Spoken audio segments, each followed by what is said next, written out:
नमस्कार। आकाशवाणी से प्रस्तुत है समाचार प्रभात।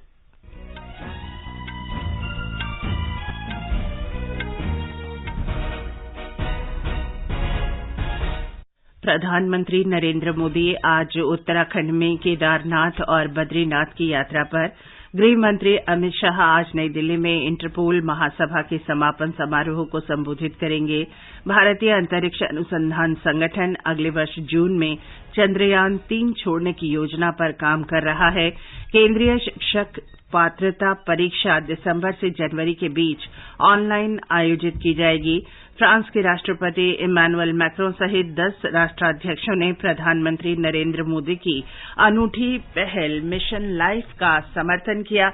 भारत के प्रतिस्पर्धा आयोग ने गूगल पर बहुपक्षीय बाजार में अपनी स्थिति का दुरुपयोग करने पर 1,337 करोड़ रुपए से अधिक का जुर्माना लगाया।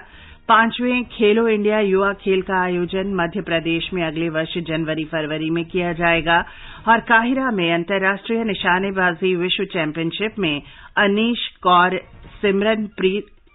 और सिमरनप्रीत कौर बराड़ ने रजत पदक जीता। समाचार प्रभात में फरहत नाज के साथ मैं चंद्रिका जोशी। प्रधानमंत्री नरेंद्र मोदी आज उत्तराखंड में केदारनाथ और बद्रीनाथ की यात्रा पर हैं। वे राज्य के विकास के लिए 34 अरब रुपए से अधिक की संपर्क परियोजनाओं की आधारशिला रखेंगे।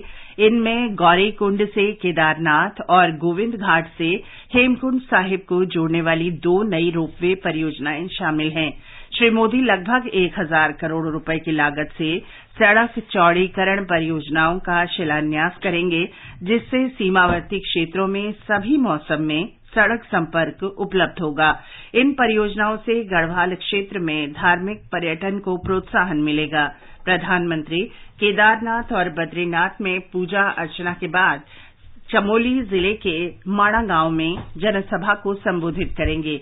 वे मंदाकिनी आस्था पथ और सरस्वती आस्था पथ के विकास कार्यों की प्रगति की समीक्षा भी करेंगे।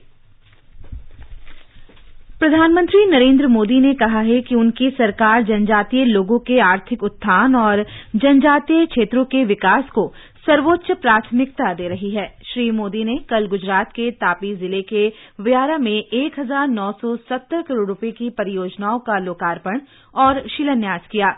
प्रधानमंत्री ने जनजातीय लोगों का पर्यटन के माध्यम से आर्थिक कल्याण सुनिश्चित करने के लिए स्टैच्यू ऑफ यूनिटी और सुपुतारा पर्वतीय स्टेशन के बीच सुधार के उद्देश्य से राजमार्ग नेटवर्क की आधारशिला रखी। प्रधानमंत्री ने तापी और नर्मदा जिलों में सड़क संपर्क के अभाव वाले मार्ग को जोड़ने और जल आपूर्ति परियोजनाओं का भी शिलान्यास किया।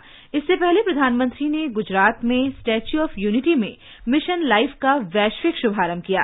श्री मोदी ने कहा कि जीवन शैली में बदलाव से जलवायु परिवर्तन के प्रभाव को कम किया जा सकता है। मुझे खुशी है कि मिशन लाइफ को लॉन्चिंग के समय से अनेक देश इस संकल्प के साथ जुड़ हुए हैं। ये आयोजन हमारे राष्ट्रीय गौरव सरदार वल्लभ भाई पटेल की विशाल प्रतिमा स्टैच्यू ऑफ यूनिटी के सानिध्य में हो रहा है और क्लाइमेट चेंज के खिलाफ लाइफ में यूनिटी ही सबसे महत्वपूर्ण फैक्टर है। दुनिया की सबसे बड़ी प्रतिमा हमें पर्यावरण से जुड़े ऊंचे लक्ष्य तक तय करने और उन्हें पूरा करने की प्रेरणा देगी।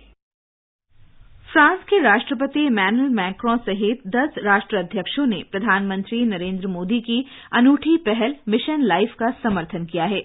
मिशन लाइफ पर्यावरण संरक्षण के लिए वैश्विक जन आंदोलन है। फ्रांस के राष्ट्रपति ने कहा कि ऐसे समय में जबकि दुनिया को बढ़ते हुए भू राजनीतिक तनावों का सामना करना पड़ रहा है, हमारे पास मतभेद भुलाकर सहयोग का रास्ता चुनने के अलावा कोई विकल्प नहीं है। उन्होंने कहा कि कोई राष्ट्र अकेले वैश्विक चुनौतियों और खासकर जलवायु परिवर्तन की समस्या से अकेले नहीं निपट सकता। उन्होंने कहा कि लाइफ पहल इस दिशा में सहयोग मजबूत बनाने का हिस्सा है। ब्रिटेन की प्रधानमंत्री लिज ट्रस ने भी ऐसे ही विचार व्यक्त करते हुए कार्यक्रम का स्वागत किया। उन्होंने कहा कि उन्हें प्रधानमंत्री नरेंद्र मोदी की लाइफ पहल में हिस्सा लेकर खुशी हो रही है। नेपाल के प्रधानमंत्री शेर बहादुर देउबा ने उनके देश को लाइफ जैसी अग्रणी आंदोलन का समर्थन करने का अवसर प्रदान करने के लिए आयोजक का आभार व्यक्त किया। मॉरिशस और जॉर्जिया के शासनाध्यक्षों और मालदीव तथा गयाना के राष्ट्राध्यक्षों ने भी लाइफ पहल का स्वागत किया है। गृह मंत्री अमित शाह आज अंतर्राष्ट्रीय पुलिस संगठन इंटरपोल की महासभा की 90वीं बैठक के समापन सत्र को संबोधित करेंगे। इंटरपोल महासभा का सम्मेलन नई दिल्ली के प्रगति मैदान में मंगलवार को प्रारंभ हुआ था। एक रिपोर्ट।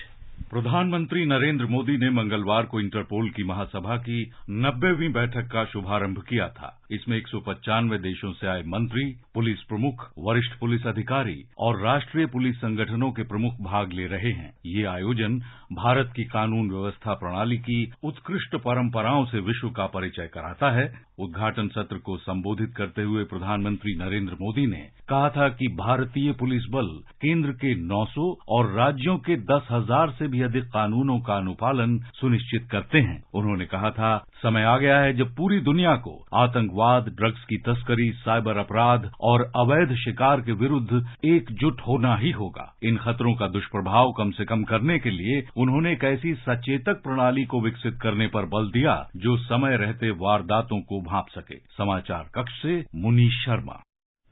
रक्षा मंत्री राजनाथ सिंह ने उद्योगों से अंतर्राष्ट्रीय बाजार मानक तय करने के लिए अत्याधुनिक कम लागत के उत्पादों का विनिर्माण करने का आह्वान किया है।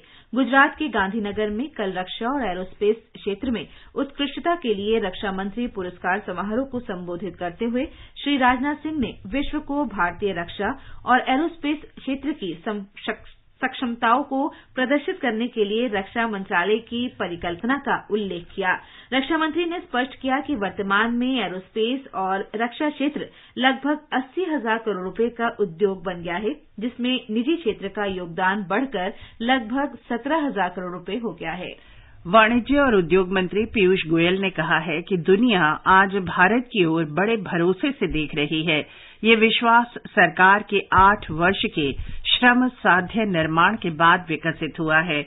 कल नई दिल्ली में भारतीय उद्योग परिसंघ के निर्यात शिखर सम्मेलन को संबोधित करते हुए श्री पीयूष गोयल ने कहा कि भारत की 1 अरब से अधिक आबादी देश के लिए वरदान है, क्योंकि ये बहुत सारी कंपनियों को आकर्षित करती है।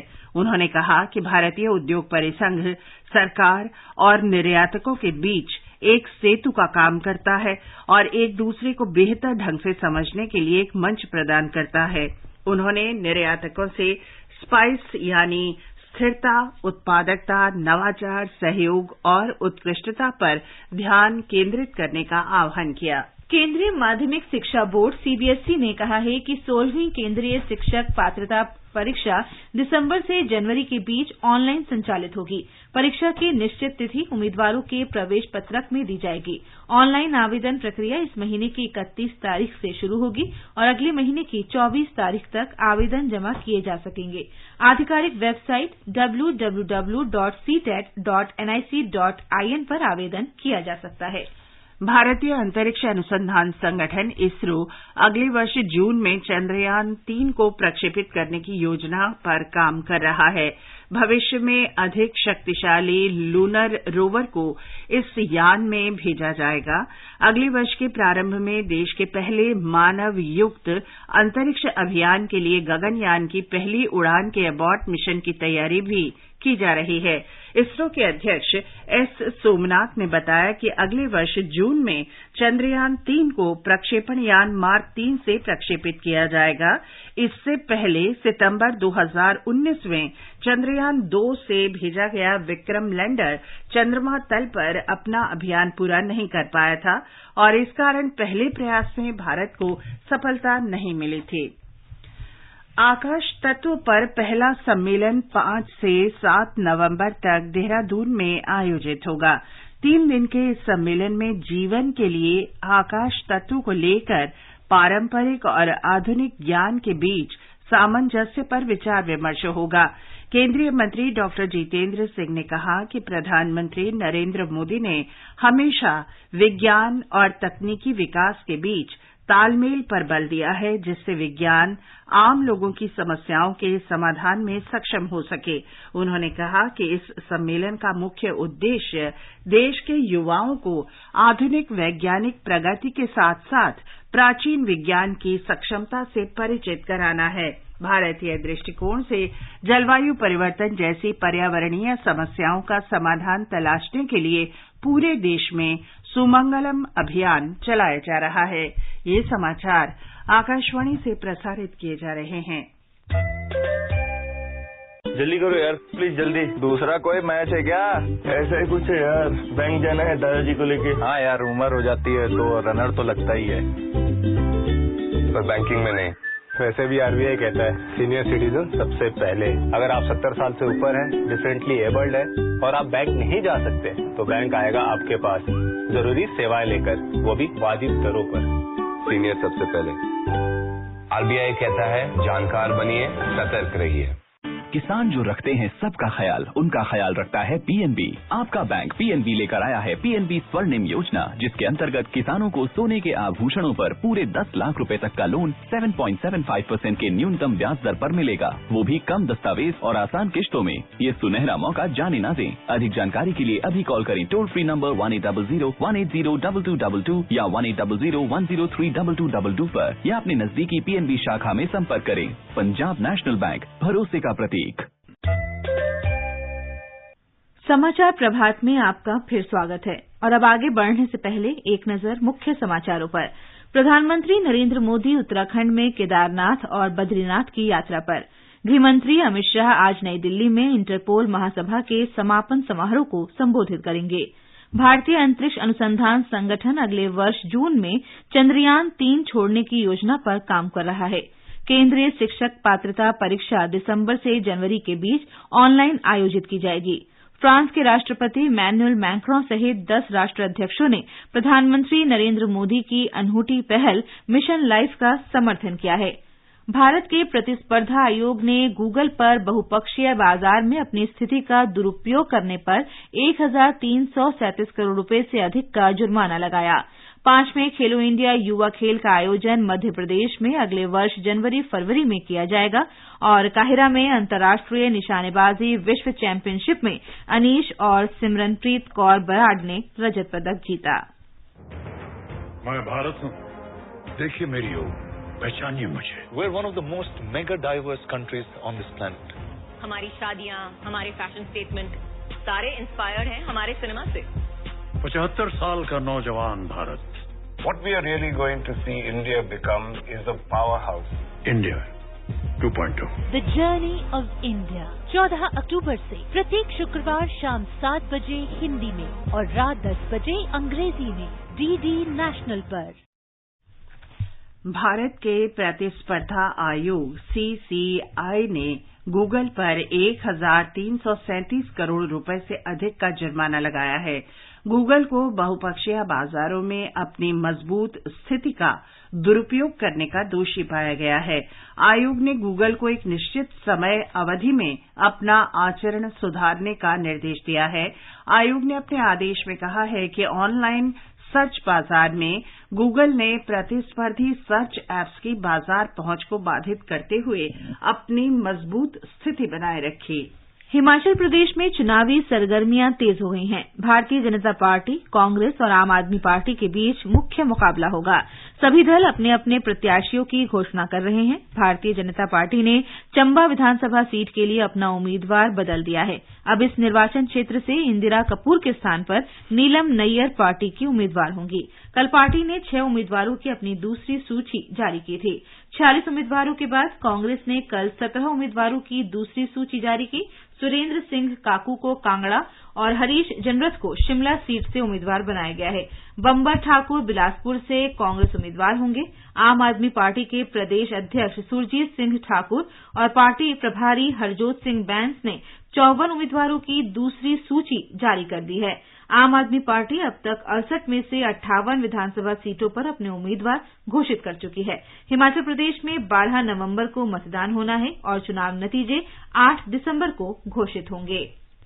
आम आदमी पार्टी ने गुजरात विधानसभा चुनाव के लिए अपने 20 और उम्मीदवारों की 6ठी सूची जारी की है। गुजरात विधानसभा चुनाव की तारीख की घोषणा किसी भी समय की जा सकती है। राज्य में इस बार कांग्रेस और भाजपा के अलावा आम आदमी पार्टी भी पूरे दमखम के साथ उतरी है। जब जुड़े लोग से लोग वोट से वोट बने तब लोकतंत्र का सिस्टम, जब जुड़े लोग से लोग वोट से वोट बने तब लोकतंत्र का सिस्टम, मतदाता जुड़ते जाए बने तब ऐसा नया कनेक्शन, मतदाता जुड़ते जाए बने तब ऐसा नया कनेक्शन, मतदाता जंक्शन हैशटैग मतदाता जंक्शन, मतदाता जंक्शन हैशटैग मतदाता जंक्शन। प्रधानमंत्री नरेंद्र मोदी कल रोजगार मेला का शुभारंभ करेंगे। वीडियो कॉन्फ्रेंस के माध्यम से 10 लाख कर्मियों के भर्ती अभियान रोजगार मेले के पहले चरण में 75,000 से अधिक लोगों को नियुक्ति पत्र सौंपे जाएंगे। युवाओं को रोजगार के अवसर प्रदान करने और जन कल्याण सुनिश्चित करने की प्रधानमंत्री की प्रतिबद्धता को पूरा करने की दिशा में ये एक महत्वपूर्ण कदम होगा। प्रधानमंत्री के निर्देश पर सभी मंत्रालय और विभाग स्वीकृत पदों की मौजूदा रिक्तियों को भरने के अभियान में जुटे हैं।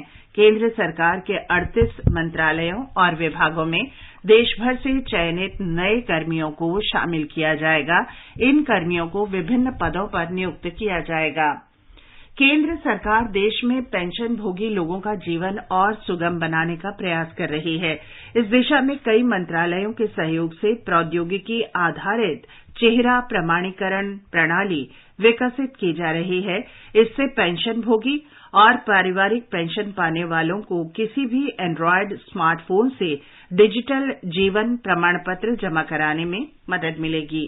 केंद्रीय शिक्षा मंत्रालय अगले महीने की 16 तारीख से महीने भर चलने वाले कार्यक्रम काशी तमिल संगम का आयोजन करेगा। इसका उद्देश्य वाराणसी और तमिलनाडु के बीच ज्ञान और प्राचीन सभ्यतागत संबंधों को फिर से उजागर करना है। शिक्षा मंत्री धर्मेंद्र प्रधान ने बताया कि 12 समूहों में तमिलनाडु के 2,400 लोग 8 दिन काशी में रहेंगे और प्राचीन साझा विरासत से परिचित होंगे। आईआईटी मद्रास और बनारस हिंदू विश्वविद्यालय इस आयोजन के मेजबान हैं। पुदुचेरी में दीपावली पर केवल 2 घंटे के लिए पटाखे चलाने की अनुमति दी गई है। उच्चतम न्यायालय के निर्देशों के अनुसार सुबह 6 बजे से 7 बजे तक और फिर शाम को 7 बजे से रात 8 बजे तक ही पटाखे चलाए जा सकेंगे, जबकि कुछ स्थानों पर पटाखे चलाना पूरी तरह प्रतिबंधित होगा। एक रिपोर्ट। सुप्रीम कोर्ट के आदेश का हवाला देते हुए एक प्रेस विज्ञप्ति में पुदुचेरी प्रशासन ने कहा है कि अस्पतालों, धार्मिक स्थलों, शैक्षणिक संस्थानों और अदालत भवनों के आसपास 100 मीटर के भीतर पटाखे फोड़ना पूरी तरह से प्रतिबंधित है। इसे पुलिस, राजस्व विभाग और प्रदूषण नियंत्रण बोर्ड द्वारा लागू किया जाएगा। पटाखों के ऑनलाइन ऑर्डर पर भी रोक लगाई गई है। केवल उन्हीं पटाखों की बाजार में अनुमति है जिनकी ध्वनि का स्तर स्वीकार्य सीमा के भीतर होगा। उल्लंघन करने वाले निर्माताओं के लाइसेंस निलंबित कर दिए जाएंगे। पटाखों में बेरियम सॉल्ट के इस्तेमाल पर भी रोक लगा दी गई है। लाइसेंस शुदा व्यापारियों के अनुमति प्राप्त रसायनों वाले पटाखों की बिक्री की जाएगी, लेकिन अगर उन्हें प्रतिबंधित पटाखों का निर्माण करते पाया जाता है तो उनका लाइसेंस भी निलंबित कर दिया जाएगा। पुदुचेरी से चंद्र मोहन की रिपोर्ट के साथ समाचार कक्ष से मैं नईम अख्तर। इधर दिल्ली उच्च न्यायालय ने दिल्ली में दीपावली पर पटाखे चलाने पर रोक के खिलाफ पटाखा बनाने वाली कंपनियों की याचिका पर सुनवाई से इनकार कर दिया है। न्यायालय ने याचिकाकर्ताओं से कहा कि पटाखों पर प्रतिबंध का मामला उच्चतम न्यायालय में लंबित है, इसलिए ये मामला शीर्ष न्यायालय द्वारा ही निपटाएगा। 5वें खेलो इंडिया युवा खेल 2022 मध्य प्रदेश में अगले वर्ष 31 जनवरी से 11 फरवरी तक आयोजित किए जाएंगे। ये घोषणा कल नई दिल्ली में युवा कार्यक्रम और खेल मंत्री अनुराग सिंह ठाकुर ने मध्य प्रदेश के मुख्यमंत्री शिवराज सिंह चौहान की मौजूदगी में की। श्री ठाकुर ने कहा कि खेलो इंडिया युवा खेल प्रतिस्पर्धाएं 8 स्थानों पर आयोजित की जाएंगी। उन्होंने बताया कि विभिन्न खेलों में 8,500 से अधिक एथलीटों और खिलाड़ियों के भाग लेने की संभावना है। श्री ठाकुर ने कहा कि ये खेल वर्ष 2016 में शुरू किए गए थे, जो देश के युवाओं को खेलों में अपनी प्रतिभा और कौशल प्रदर्शित करने का कारगर मंच उपलब्ध कराते हैं। श्री ठाकुर ने कहा कि मध्य प्रदेश सभी क्षेत्रों में उत्कृष्ट प्रदर्शन कर रहा है और मुख्यमंत्री ने राज्य में खेलों के लिए बुनियादी ढांचे में सुधार किया है। देश में एक ऐसी पहचान बनी, एक ऐसा प्लेटफॉर्म बना जहां युवा प्रतिभाशाली खिलाड़ियों को अपना प्रदर्शन करने का, प्रतिभा दिखाने का अवसर भी मिला और इस प्लेटफॉर्म से बहुत सारे खिलाड़ी अंतर्राष्ट्रीय स्तर पर खेले भी और मेडल जीते। 2016 से लेकर 2022 तक जहां 2000 खिलाड़ियों से 8500 खिलाड़ी और एथलीट तक भागीदारी तक पहुंचे। अब 5वां खेलो इंडिया यूथ गेम्स का आयोजन मध्य प्रदेश में होने वाला है। निशानेबाजी में भारत के अनीश और सिमरनप्रीत कौर बराड़ की मिश्रित जोड़ी ने कल काहिरा में अंतर्राष्ट्रीय निशानेबाजी खेल परिसंघ विश्व चैंपियनशिप राइफल पिस्टल में रजत पदक जीता। 25वीं रैपिड फायर पिस्टल मिश्रित टीम प्रतियोगिता के फाइनल में ये जोड़ी यूक्रेन की यूलिया कोरोस्टिलोवा और मैक्सिस हिरोडिनस से हार गई। प्रतियोगिता में अभी तक भारत ने 10 स्वर्ण, 6 रजत और 10 कांस्य पदक सहित कुल 26 पदक जीते हैं। भारत का सबसे बड़ा लोक सेवा प्रसारक आकाशवाणी समाचार आजाद भारत की बात आकाशवाणी के साथ श्रृंखला में स्वतंत्रता के 75 वर्ष पूरा होने का उत्सव मना रहा है। इस कार्यक्रम में आकाशवाणी के माध्यम से जीवन के विभिन्न क्षेत्रों में स्वतंत्रता के बाद भारत की विकास यात्रा के बारे में जानकारी दी जाती है। आजाद भारत में खेलों के स्वर्णिम इतिहास की दूसरी कड़ी में आज प्रस्तुत है वर्ष 1981 से 2013 तक के खेलों में भारत की उपलब्धियां।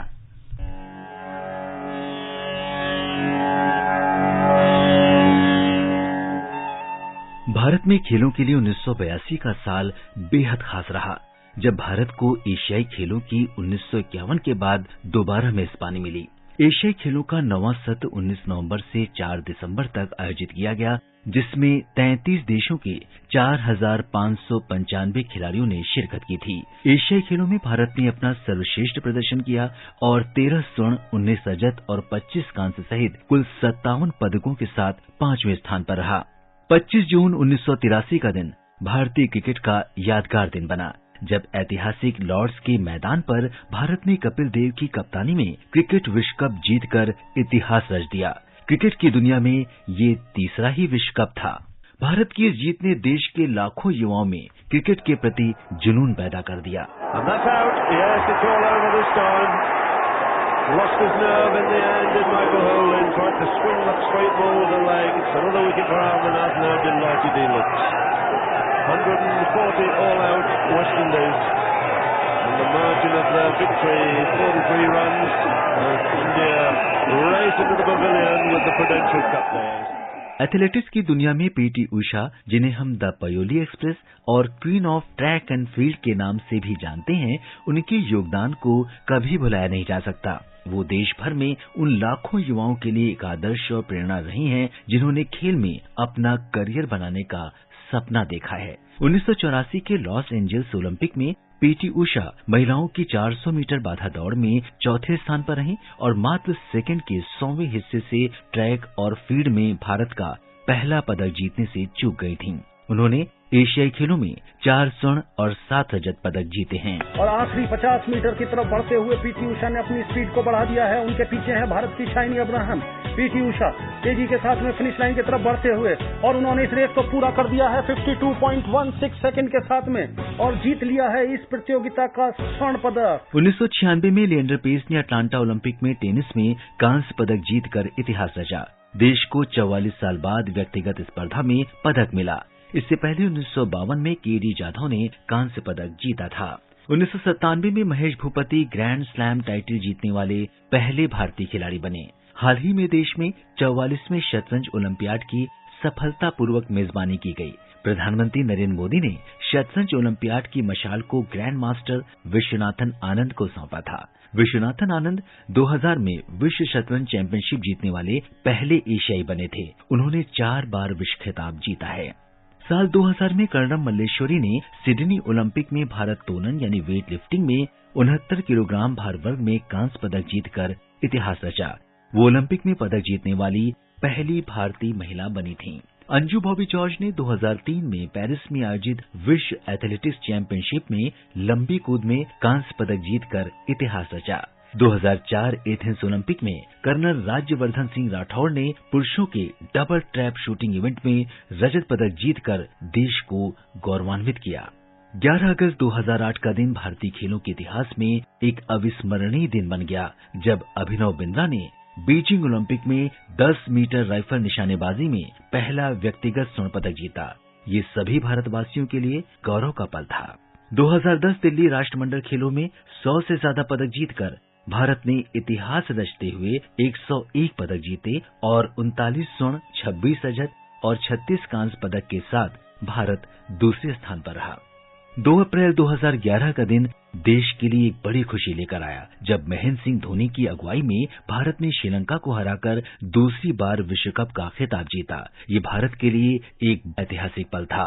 मुंबई के वानखेड़े स्टेडियम में महेंद्र सिंह धोनी ने जीत का झक्का लगाकर भारत को विश्व कप जिताया। A magnificent strike into the crowd. India lift the World Cup after 28 years.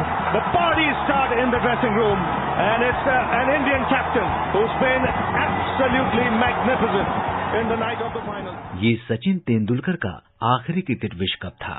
Sachin Tendulkar को क्रिकेट में उनके अतुलनीय योगदान के लिए सर्वोच्च नागरिक सम्मान भारत रत्न से सम्मानित किया गया। 2012 लंदन ओलंपिक में बॉक्सिंग में एमसी मेरी कॉम ने देश का गौरव बढ़ाते हुए कांस्य पदक जीता, तो वहीं बैडमिंटन में साइना नेहवाल ने भारत की झोली में एक और कांस्य डाला। इसके साथ ही ओलंपिक इतिहास में भारत को पहली बार 2 महिला पदक विजेता मिली। भारत ने लंदन ओलंपिक में कुल 6 पदक जीते। आज के अंक में इतना ही। कल के अंक में हम 2014 के बाद खेलों में भारत की उपलब्धियों की बात करेंगे।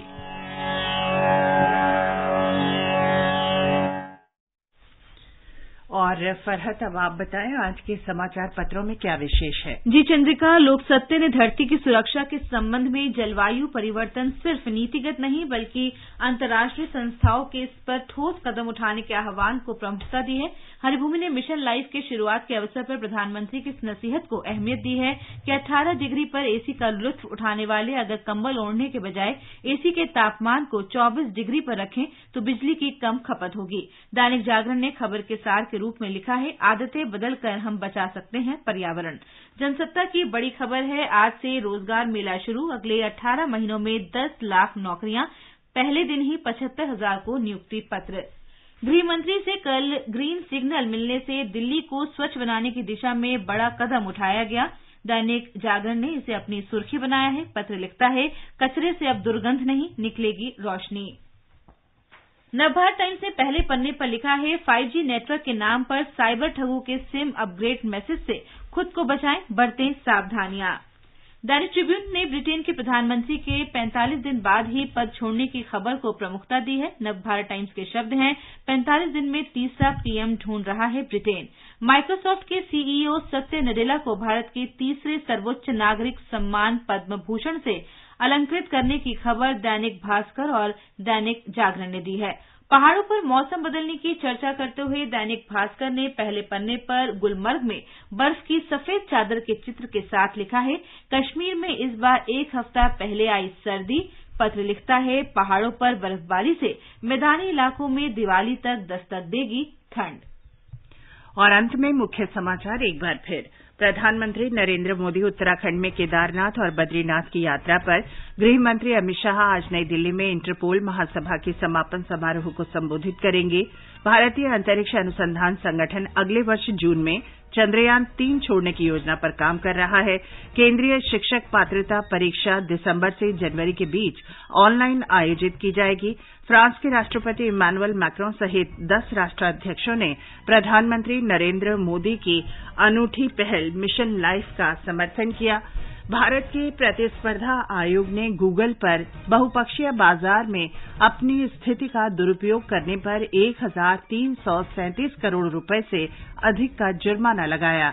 5वें खेलो इंडिया युवा खेल का आयोजन मध्य प्रदेश में अगले वर्ष जनवरी-फरवरी में किया जाएगा। और काहिरा में अंतर्राष्ट्रीय निशानेबाजी विश्व चैंपियनशिप में अनीश और सिमरनप्रीत कौर बराड़ ने रजत पदक जीता। इसके साथ ही समाचार प्रभात का ये अंक समाप्त हुआ। नमस्कार।